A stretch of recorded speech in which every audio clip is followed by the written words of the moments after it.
Hello, Aries. Welcome to your astrological predictions video for February 2025. We are going to be talking about the transits and how they will affect those of you with a strong Aries placement. Aries, just so you know, over on my website, linked right down below, right here, right there, right there, right there, down there. I have many astrological reports available for you up on my website if that's of interest, as well as personal tarot readings, personal meditations, things of that nature. So check it out, oceanmoonflower.com. All right. Aries, let's first talk about the sun, and I'll try to make this video as quick as possible for you. The sun is going to be in Aquarius until the 18th, which is in your 11th house. So this is going to bring the highlight towards friendships, social networking, group affiliations, and any long-term aspirations. This is where you're going to be feel as if you would like to engage in social causes or collaborative projects. Your natural originality and visionary ideas can come to the forefront in these particular situations. So definitely it's going to encourage you to network as widely as you can to help align with your personal goals, to help align personal goals with collective ideas, okay? On the 8th, that's 5 days from the date that I'm recording this video, the sun will be sextile Chiron, the wounded healer. This is going to be a supportive transit to help you to heal any old wounds that include whether you have felt excluded from certain social situations or if there's been any kind of misunderstandings with your social network or with your friendships. It's going to help you to pave the way for greater authenticity in group environments. So it's a very supportive energy for this energy of the sun and also Mercury, because we're going to see here in a minute that Mercury is also direct in your house up until the 14th of February. The sun shifts into Pisces on the 18th. So the shift at the latter half of the month, Aries, will be going towards your 12th house. This is your 12th house. It's your inner life, spiritual practices, spirituality, hidden strengths, things of that nature. Whenever the sun moves into the 12th house, it brings a period of introspection. This is where you can confront any subconscious patterns or release any old emotional baggage or deepen a spiritual practice, things of that nature. It's going to encourage you to prepare for a new, renewed self-image. The 12th house always prepares you for your solar return. So it's preparing you for when the sun moves into the first house in Aries. So where you can renew your self-image. So you have to kind of shed some of that old emotional gunk that's kind of sitting in your subconscious, shed that as your solar return comes towards you. It's an important time for you. It'll help you to be more confident as your solar cycle comes about. So we see Mercury is direct in Aquarius until the 14th. And Mercury is involved with innovative ideas, communication, social media, technology, brainstorming, things of that nature.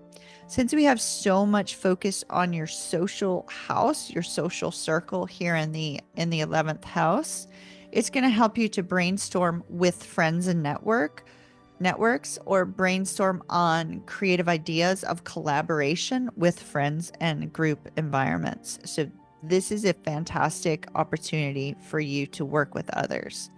It's a good time to engage in any kind of technology-driven projects as well, or to get yourself involved in really progressive social discussions. Mercury is going to move into Pisces on the 12th. And this is when your communication is going to become more intuitive in nature, more emotionally charged. There will be kind of an emotional nuance to it. You'll be focusing on following your gut, following your own internal insights. Subconscious insights may come into play as well. And this is going to help you to express your own inner vision and how you communicate with regards to creative and symbolic language, basically. It's a good time for journaling, good time for meditation, or any kind of spiritual study. Now, on the 25th, Saturn gets involved in Mercury, and Saturn's a tough dude. Like, he's just really tough. He's there to teach us lessons about long-term stability and growth. So Mercury is going to be conjunct Saturn on the 25th, bringing a very serious tone to your long-term personal goals and helping you to align your discipline with your inner life and your long-term goals. On the 27th, Mercury has a nice alignment with Uranus. Uranus is the planet of freedom and rebellion.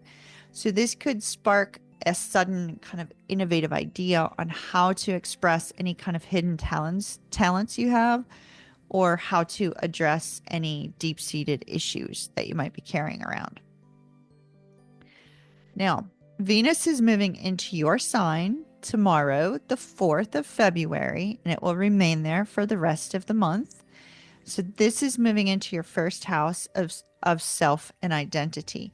So your magnetism is going to be very highlighted with Venus and Aries. So you'll have a tremendous amount of magnetism, and you'll be very assertive. So this surge of self-confidence will help you to assert your needs in personal and professional settings, especially in anything that has to do with how you present yourself to the world. So your appearance may change, the style that you hold may change, your overall self-presentation may become more dynamic, more assertive. So you may find yourself making some changes to your wardrobe and your closet. Don't be alarmed by that. It's pretty typical. So Venus is going to be sextile Pluto on the 7th. This is going to bring a transformative energy to how you express your identity and for you to pursue what truly excites you, which enables you to let go of some outdated patterns, which is good. Mars is going to be retrograde till the 23rd of February. And so this is going to be in your 4th house. That's your house of home, your family, things of that nature. And so you may see delays or tensions when it comes to domestic matters with your family, especially with your romantic partner. If you are living with your romantic partner, you may see delays or tensions with that romantic partner. You might feel more overly sensitive. You might be confronting past issues related to family or home life. This could be kind of a tough energy from the 1st through the 23rd for you, Aries, and it's going to have to force you to reassess and restructure your living situation and your family relationships. On the 9th, Mars will be trine Saturn, so it's going to bring a nice grounding, stabling influence for you. But expect that after Mars turns direct on the 23rd, that you should have some good energy that are going to be relating to your home and your family. Uranus in Taurus in the 2nd house. So Uranus is a little unpredictable. So Uranus is bringing an unpredictability to your finances and self-worth. So if I were you, throughout the month of February, I would be very cautious of your spending. I would put some money aside because of unpredictable expenses that are going to come up. And I would just, kind of go with the flow, whatever comes your way. Understand that there's going to be some changes to how you manage your resources as a result of whatever occurs from Uranus being in Taurus this month. You might have to explore some unconventional methods to boost your income or bring in different income streams, as well as it may cause you to redefine your value system. Jupiter is going to be in Gemini in your 3rd house. This is your house of communication, local learning, networking. So with Jupiter in your 3rd house, it's going to bring an opportunity for intellectual growth, which is great. You could learn something online, which is fantastic. And it's to help you expand your immediate environment. when Jupiter turns direct tomorrow, there should be more optimism with regards to creative projects, daily interactions, things of that nature. But focus on your communication, because Jupiter in Gemini is going to be focusing on intellectual growth and expansion with regards to those things. Now, back to Saturn. I'm not a fan of Saturn. I just don't like Saturn. Saturn just stays around forever, teaching you a lesson over and over again until you finally get it. So Saturn's going to be in your 12th house. So Saturn's in Pisces. This is going to put a strong focus on spiritual growth, inner discipline, establishing routines to nurture your inner life, your self-worth, address any hidden fears. Hidden fears are going to kind of come up for you to have to deal with. Any long-term planning for healing and personal transformation are also going to be your focus throughout the month with Saturn in Pisces. Neptune is also in Pisces. So we're staying in the 12th house here with these two planets.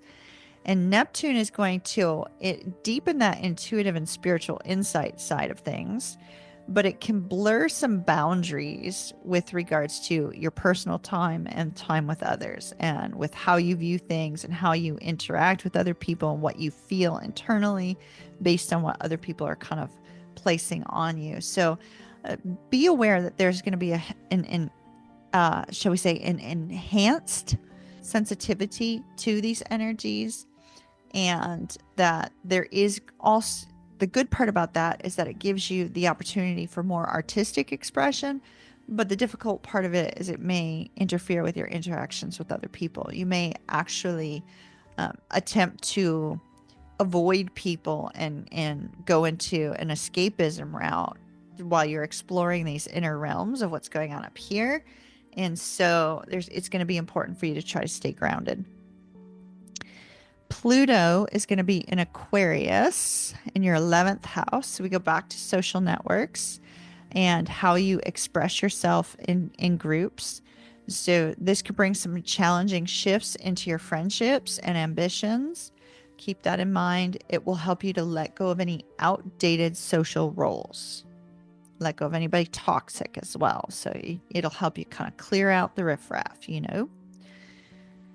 The lunar node will be in Pisces, causing you to reflect on your personal identity some more.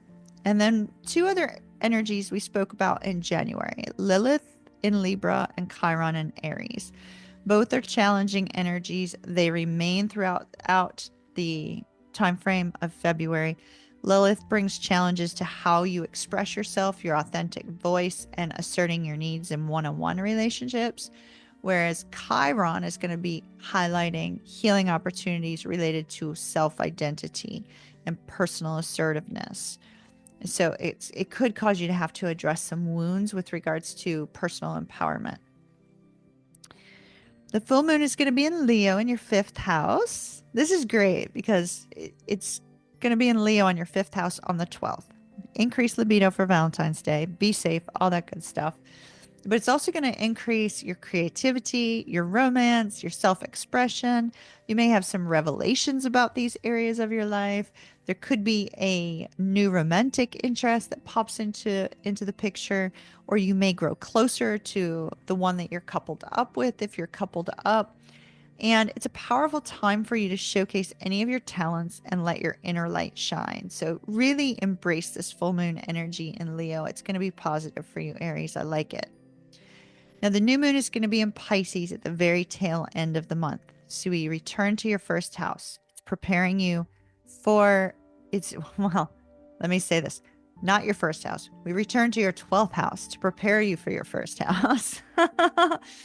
The new moon in Pisces falling in your 12th house is going to really push you to focus on all those subconscious fears and worries to prepare you so that you will have a stronger, more confident energy as you move towards the sun being in your house for your solar return. So allow any new intentions to be set related to how you express yourself, how you deal with things internally. and prepare for your upcoming solar return in March.